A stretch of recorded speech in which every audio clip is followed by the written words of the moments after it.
Guys once again welcome back to my channel. और आप लोगों में से बहुत सारे स्टूडेंट को बधाई जिनका सीटेट क्लियर हो चुका है, चाहे वो 82 मार्क्स हो ओबीसी या फिर 90+ मार्क्स हो फॉर जनरल। और इसके अलावा अगर आप अदर स्टेट में जॉब करना चाहते हैं तो आपको 90 होना चाहिए। ये बात मैं आप लोगों को बहुत बार बता चुकी हूँ। और जैसा कि मैंने आपको बताया था मेरी शॉर्ट वीडियो में कि रिजल्ट 10 तारीख को आ जाएगा, तो देख लो उसके एक दिन पहले ही रिजल्ट आ चुका है। सो गाइस वो एक ऑथेंटिक न्यूज़ थी। और अब बात करते हैं बीपीएससी में कितनी सीटें हैं और इस बार क्या होगा। तो देखो इनका मुझे अभी समझ में नहीं आ रहा। पहले 1,35,000 सीटें थी, फिर इन्होंने उसको कम करके 83,000 सीटें कर दी। और अभी जो न्यूज़पेपर में निकल के आया है, हिंदू की कौन सी न्यूज़पेपर में था याद नहीं, बट मैं साइड में लगा दूंगी, आप उसमें देख रहे हो उसमें कुल 50,000 वैकेंसी, बस 50,000 वैकेंसी। तो इनका डाटा अभी कुछ भी कंफर्म नहीं है, कम होता जा रहा है। कभी लोग कहते हैं 1 लाख से प्लस में और कभी 50,000 वैकेंसी आ रही है। तो अभी हम इस पर कुछ कह नहीं सकते, बट हाँ वैकेंसी तो आनी है TRE 4 की। जो बच्चे TRE 3 में थोड़े से भी मार्क्स से रुक गए उनके लिए बहुत ही इंपॉर्टेंट है TRE 4 को क्लियर करना। उनके पढ़ाई के लिए क्या करना होगा, मुझे नहीं लगता कुछ भी एक्स्ट्रा चीज़ें पढ़िए सिवाय करंट अफेयर के। आपका हिस्ट्री, ज्योग्राफी, पॉलिटी, GS में जो भी मटेरियल है उस चीज़ को आप वही चीज़ बार बार रिवाइज करते रहिए, क्योंकि आपके पास एक अच्छी नोट्स है। आपने बहुत अच्छी तैयारी की थी, तभी आप 1 नंबर चूक रहे हो, 2 नंबर से चूक रहे हो। और वो चीज़ आपको इस बार मिलेगी, क्योंकि TRE 3 में उन मैक्सिमम बच्चों का उनमें से जो भी हुआ है सिलेक्शन, उनमें से वो बच्चे ज़्यादा हैं जिनका TRE 2 में किसी न किसी कारण से रह गया है और TRE 3 में उन्होंने अपना अच्छा से स्कोर कर लिया है। मैंने बहुत लोगों की वीडियोस भी देखी है, उसमें बहुत से ऐसे स्टूडेंट हैं जिनका 1-2 नंबर से रुक गया और उन्होंने रैंक लिया है। रैंक मीन्स अंडर 15, अंडर 20 उनकी रैंक आई है TRE 3 में। उन्होंने इतने अच्छे से मेहनत की और काफ़ी ज़्यादा मेहनत करने के बाद ही उनको फल मिला है। तो अब बात कर लेते हैं सीटेट कब होगा अगला सीटेट। तो अब पिछली बार जैसे हुआ था सीटेट का प्रोसेस, उस अकॉर्डिंग मैं आपको बता दूँ जुलाई के फर्स्ट वीक में सीटेट हो जाएगा। फॉर्म भरने की तैयारी भी वो फटाफट ही करा लेंगे। और जुलाई में 1 तारीख से 7 तारीख के बीच में आप मान के चलो, अगर कोई संडे जो पड़ रहा है पहला संडे, उसी डेट में आपका एग्ज़ाम होगा। तो अगर आप इस बार जुलाई में इस बार फेल हो चुके हैं दिसंबर वाले में सीटेट में, तो आप परेशान मत होना, बिकॉज अब जुलाई में आ रहा है। बट ये चीज़ थोड़ा देखने को मिलेगी कि आप TRE 4 में नहीं फॉर्म फिल कर पाओगे। अगर लेट हो सकता है तो और भी लेट होता जाएगा, फिल कर लो, क्योंकि TRE 3 का अभी DV का ही लेट हो रहा है और ये चीज़ पहुंच गई है जनवरी तक का लेट होते होते। तो मे बी अब ये हो सकता है कि आपका TRE 4 कब जाएगा, अप्रैल या मई, मार्च अप्रैल मई, हाँ मई तक अब इसका एग्ज़ाम तो फाइनल हो जाएगा। आपके पास फिर भी 2 महीने हैं, जनवरी, अच्छा हमारे कहते हैं जनवरी जानना पड़े, फरवरी, फिर मार्च अप्रैल, ऐसे ही करके कुछ होता है। तो मार्च अप्रैल में आपका एग्ज़ाम होना फाइनल है, 2 महीने का टाइम है मैक्सिमम आपके पास। तो इस चीज़ को लेकर के बहुत अच्छे से प्रिपरेशन करो, बिकॉज ये लास्ट मौका है TRE 4।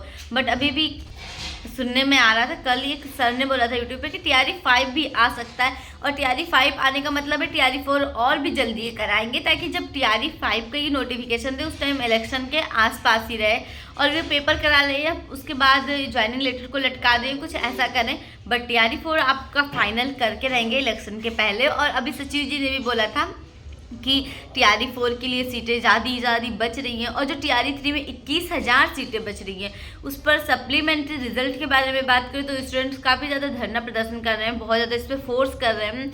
बट मुझे अभी ऐसा नहीं लगता कि गवर्नमेंट सप्लीमेंट्री रिजल्ट देगी। वो TRE 1 में नहीं दिया उन्होंने, TRE 2 में नहीं दिया उन्होंने, TRE 3 में भी नहीं देगी और 4 का कुछ कहा नहीं जा सकता। तो TRE 3 में जो सप्लीमेंट्री रिजल्ट का वेट कर रहे हैं बच्चे, 1 मार्क्स से चूक गए, वो मुझे नहीं लगता कि आप वेट करके अपना टाइम वेस्ट करो। आप उसमें अपनी स्टडी को कंटिन्यू करो, बिकॉज पढ़ना पड़ेगा। TRE 4 के लिए सप्लीमेंट्री रिजल्ट नहीं आएगा। और हाँ, जो अच्छी न्यूज़ ये थी कि आज की कटिंग में मैं साइड में देखना आप लोग, उसमें ये भी था कि बिहार में शिक्षकों की बहुत ज़्यादा कमी है।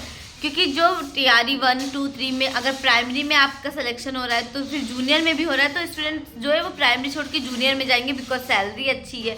और जूनियर में हो रहा है तो वो TGT PGT वाले में जाएंगे।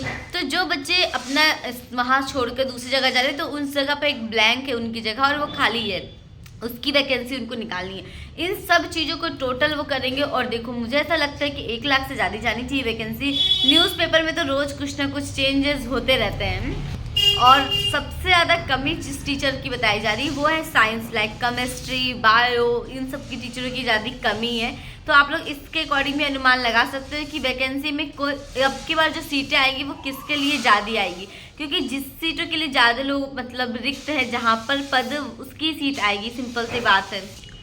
अब बात कर लेते हैं, इंपॉर्टेंट बात है जो कि सीटेट से रिलेटेड है। सीटेट में लगभग 17 लाख लोगों का फॉर्म भरना होता है, उसमें से 10 लाख लोग मतलब ये होता है कि चलो पेपर छोड़ दिए, और फिर उसमें से जब पेपर पास होने की बात आती है तो मैक्सिमम 1 या 2 लाख स्टूडेंट ऐसे हैं जो पेपर पास कर पाते हैं। तो ये चीज़ काफ़ी ज़्यादा टफ होती जा रही है, सीटेट का पेपर बहुत ज़्यादा कठिन होता जा रहा है। मैंने तो देखा ही नहीं है, बट मुझे ऐसा लगता है कि मैं अगर अभी सीटेट का पेपर दूंगी तो शायद क्वालिफाई ना कर पाऊँ, क्योंकि हमारे टाइम में तो प्रीवियस ईयर पेपर पढ़ के ही काम चल जाता था। पर वो टाइम भी एक ऐसा टाइम था जब हमें लगता था कि सीटेट का एग्ज़ाम काफ़ी टफ है, हो पाएगा या नहीं हो पाएगा, उसके लिए भी हम लोगों ने दिन रात मेहनत की थी। और अभी ऐसा टफ होता जा रहा है। और एक चीज़ और है, देखो नॉर्मलाइजेशन, अब पिछली बार बच्चे बढ़ गए थे तो इन्होंने पेपर 2 दिन में कराया, अब की बार पेपर का लेवल और हार्ड आएगा, और अगर बच्चे बढ़ जाएंगे तो कुछ कहा नहीं जा सकता पेपर कितने दिन होगा। और कुछ कमेंट्स ऐसे आ रहे थे जिनमें स्टूडेंट्स के मान लो 89 मार्क्स थे और वो कहते दी मेरे बढ़ के 1-2 नंबर बढ़ जाएगा तो मैं क्वालिफाई कर लूँगा, 91 92 ऐसे हो जाएंगे, बट उनके 79 78 हो गए। तो कह रहे मेरे 10-10 नंबर कैसे कम हो गए, फाइनल आंसर की नहीं आई, इस वजह से क्या दिक्कत है।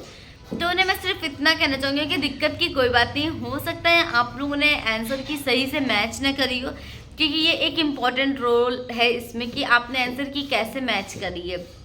10 नंबर का फिर नहीं समझ में आ रहा है, 1-2 नंबर का इधर उधर चलो होता है, मानते हैं, लोगों के नंबर भी बढ़ते हैं कम होते हैं नॉर्मलाइजेशन में, बट 10 नंबर इट्स मतलब आप लोग समझ सकते हो कि ये एक बहुत बड़ा नंबर है। 10 नंबर का इधर उधर नहीं हुआ होगा, हो सकता है आप लोगों ने अच्छे से ना मिलाया या कुछ भी दिक्कत आ सकती है। सीटेट का सर्टिफिकेट कब आएगा और बिना सर्टिफिकेट के बीपीएससी टीआरई 4 में हम फॉर्म अप्लाई कर सकते हैं या नहीं कर सकते हैं, ये भी एक क्वेश्चन था। बिना सर्टिफिकेट के अप्लाई करने की कोई बात नहीं है, क्योंकि सीटेट का जो सर्टिफिकेट है वो आपको डिजी लॉकर से निकालना होता है, ना कि कहीं और से। डिजी लॉकर पे बहुत ही जल्द अपलोड हो जाएगा, 1 महीने के अंदर मुझे लगता है कि आ जाएगा, और तब तक तो आपका बिहार का नोटिफिकेशन भी आएगा टीआरई 4 का। तो ये चीज़ है कि चलो अभी टाइम है आपके पास इतना कि वेट कर सकते हो सीटेट के सर्टिफिकेट के लिए, और अगर नहीं आता है तो फॉर्म भर सकते हो, ऐसी कोई बात नहीं कि आप फॉर्म ही नहीं फिल कर सकते हो। तो कुल मिला के अब जो सीटेट बच्चे पास कर चुके हैं वो फोकस करिए अपना सिलेक्शन लेने के लिए टीआरई 4 के लिए। और मेरे यहाँ मेरी बहन का सिलेक्शन हुआ है, उसके लिए थोड़ा सा खुशी है, बट ये होता है ना कि आप जहाँ पे रहते हो वहाँ पे जॉब लग जाए, यूपी में हो जाए, तो उसके लिए अभी उसके एग्ज़ाम वगैरह चल रहे हैं, फॉर्म वगैरह भरना है। देखो अभी नेक्स्ट एग्ज़ाम कौन सा होगा, मुझे लग रहा है यूपी पेट का नया एग्ज़ाम होने वाला है, तो देखते हैं क्या होता है, कितने मार्क्स पे क्या होता है। और देखो 70 मार्क्स पे कट ऑफ गई थी उतने पे, तो जिसको सेलेक्ट होना होता है ना, जहाँ किस्मत साथ देती है तो वो उतने नंबर ही पा के सेलेक्ट हो जाता है, और जिसको फेल होना होता है ना वो 70 का 69 पा जाता है और फेल हो जाता है। तो ये चीज़ एक बहुत बड़ी चीज़ है जो कि मायने रखती है आपकी किस्मत आपकी मेहनत के साथ। बट ठीक है, इन सबको साइड में रखो और एक बार फिर से लग जाओ टीआरई 4 के लिए। वैकेंसी आपको जल्दी देखने को मिलेगी, अभी बहुत ही ज़्यादा हलचल है टीआरई 4 के लिए, एक तगड़ी और लास्ट वैकेंसी, इसलिए आई होप सो गाइज मेरी इन्फॉर्मेशन आपको अच्छी लगी है तो प्लीज़ चैनल को सब्सक्राइब करना, वीडियो को लाइक करना। मिलती हूँ आपसे अगली वीडियो में, तब तक के लिए बाय।